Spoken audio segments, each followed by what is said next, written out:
Kemarin Persija Jakarta, sekarang Borneo FC ikut-ikutan tidak akan memberikan pemainnya kepada timnas U23 di Piala Asia U23. Kacau. Kalau gini timnas kita kayaknya susah deh buat bisa lolos grup aja. Mari kita bahas dari sudut pandang penikmat sepak bola, bukan pengamat sepak bola. Bro, kita tahu kan kemarin kalau Persija Jakarta tidak akan melepas pemainnya. Thomas Doll memutuskan tidak akan melepas pemain Persija Jakarta ke timnas U23 kecuali Persijanya nggak main, baru mau dilepas katanya. Dan ini hal yang sah-sah aja karena itu tidak menyalahi aturan, karena kita tahu Piala Asia U23 ini tidak masuk ke dalam kalender FIFA. Nah sekarang sang pemuncak klasemen BRI Liga 1 yang poinnya jauh dari peringkat 2, 3, dan 4 apalagi seterusnya ikut-ikutan tidak akan melepas pemainnya untuk masuk kepada timnas Indonesia U23 khususnya. Kita tahu ada pemain, ada Dapa Pasha, ada juga Fajar Faturrahman, ada juga Komang Teguh ya. 3 pemain ini adalah pemain yang memang sangat berperan penting bagi timnas U23, terutama saat akhirnya membawa gelar juara bersama Coach Indra Sapri saat mengalahkan Thailand kemarin.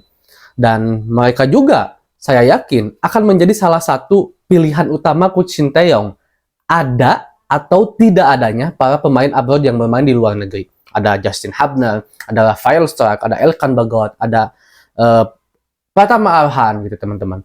Ada atau tidak adanya mereka, tetap para pemain yang bermain di BRI Liga 1 ini menurut saya akan menjadi pilihan utama Coach Sinteyong. Apalagi jika pemain yang saya sebutkan tadi yang bermain di luar negeri tidak bisa dipanggil karena timnya tidak ngasih gitu. Jelas kalau tulang punggung timnas itu akan diberikan kepada para pemain putra terbaik di tim-tim BRI Liga 1 sekarang. Dan salah satunya pemain Borneo, Komang, Dava, dan juga Fajar Faturrahman. Tapi Borneo tidak akan ngasih katanya. Ya memang ini apa ya, menjadi masalah yang klasik. Masalah yang klasik yang memang seharusnya harus bisa diselesaikan. Harus ada dari pihak federasi dan timnas beserta para klub berunding, duduk dalam satu meja untuk membicarakan. Bukan hanya untuk tahun sekarang aja dan turnamen event ini aja, bukan. Tapi untuk seterusnya, minimal satu periode federasi lah. Contoh sekarang eranya Pak Ketum Erick Thohir, minimal sampai periode Pak Ketum Erick Thohir ini habis itu. Harus ada statement bahwa klub ini bisa memberikan pemainnya untuk memperkuat timnas Indonesia jika dibutuhkan. Terlepas turnamen yang diikuti oleh timnas itu tidak masuk ke dalam kalender FIFA. Kalau yang resmi ya udah jelas klub wajib gitu. Tapi kan kalau ini emang sebenarnya Borneo nggak salah juga. Sebelumnya Persija juga kan yang udah paling sering itu Persija ya, dengan Thomas Doll-nya nggak ngasih pemain ke timnas. Nggak salah juga. Karena memang ini hal yang sah. Hak klub untuk tidak memberikan pemainnya ke timnas. Jika yang diikuti, sekali lagi ya saya garis bawahi, jika yang diikuti tidak masuk ke dalam kalender FIFA. Dan Piala Asia U23 ini nggak masuk ke dalam kalender FIFA. Nah, pemain-pemain ini adalah pemain yang bagi saya memang akan menjadi tumpuan bagi timnas. Dan memang layak mereka ada di timnas U23 untuk sekarang.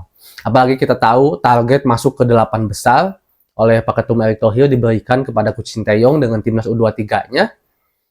Lawannya juga Australia, Jordan, dan juga Qatar sang tuan rumah yang kemarin juara Piala Asia timnas seniornya.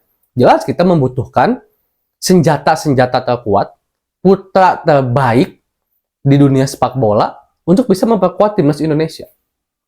Tapi ini akan agak sulit bagi Coach Sinteyong, bagi saya. Jangankan pemain yang enggak lengkap, pemain lengkap aja akan sulit menghadapi negara-negara besar yang memiliki permainan sepak bola, kualitas sepak bolanya memang jauh di atas kita. Kita harus akui itu. Apalagi timnas kita tidak diisi oleh pemain-pemain yang terbaik yang bermain di BRI Liga 1 sekarang ataupun di luar negeri. Bukan maksud saya mendiskreditkan pemain-pemain yang nantinya bisa memperkuat timnas dan itu bukan yang terbaik, bukan berarti seperti itu. Setiap kemungkinan pasti ada, timnas bisa menang ada, timnas bisa kalah juga ada. Tetapi secara teori, pemain terbaiklah yang seharusnya bisa memperkuat timnas dan peluang untuk kita menang, bahkan menjadi juara, lolos ke fase berikutnya itu lebih besar. Gitu teman-teman. Nah sekarang Borneo ikut-ikutan dan mungkin juga ini akan diikuti juga oleh tim-tim lain gitu.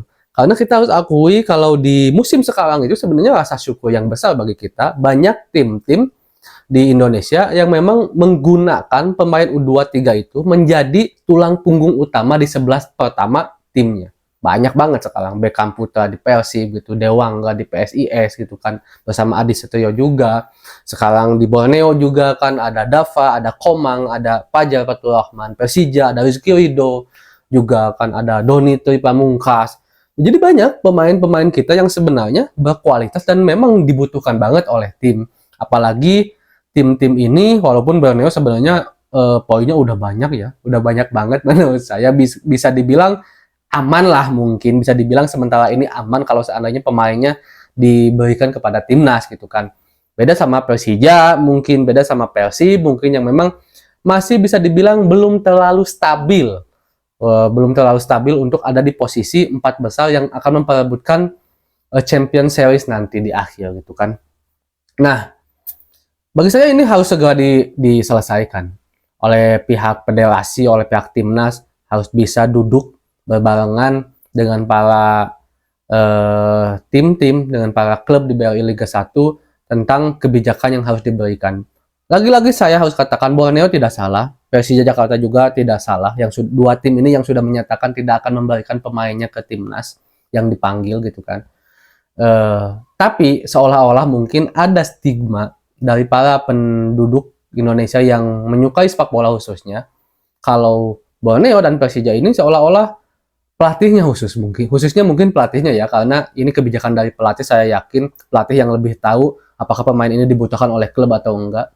Seolah-olah mereka tidak mendukung persepak bolaan timnas Indonesia, dan saya juga berharap tidak ada hal-hal yang muncul dari para supporter yang klubnya memberikan pemainnya ataupun dari klubnya yang tidak memberikan pemain. Karena hal seperti ini itu kan hal yang klasik ya. Kemarin-kemarin Persija juga udah sering seperti ini. Saya lihat tuh banyak caci maki dari fans-fans bola tim lainnya mengatakan, oh Persija nggak cinta tanah air, atau mahdol apa dan segala macamnya, nggak ngasih pemainnya ke timnas gitu kan. Bagi saya hal seperti itu harus hindarilah teman-teman. Tapi memang permasalahan seperti ini bisa bikin gaduh nantinya. Salah satu kegaduhannya seperti yang tadi saya sebutkan, jadi harus segera diselesaikan. Kalau enggak bisa berabe. Selain kegaduhan itu, jelas prestasi dari timnas kita akan agak sulit rasanya kalau seandainya bukan putra terbaik bangsa yang bisa memperkuat timnas Indonesia untuk mengarungi Piala Asia sekarang. Tapi mudah-mudahan lah ada jalan keluar Borneo, Persija, dan semoga juga jika seandainya Borneo dan Persija kekeh tidak akan melepaskan pemainnya dan tidak ada negosiasi yang benar-benar mendapatkan titik temu juga dari pihak federasi, semoga tidak diikuti lah sama tim-tim lain agar timnas kita bisa memberikan yang terbaik, memberikan peluru tajam terbaik untuk melawan lawan-lawannya di Piala Asia U23 nanti. Assalamualaikum.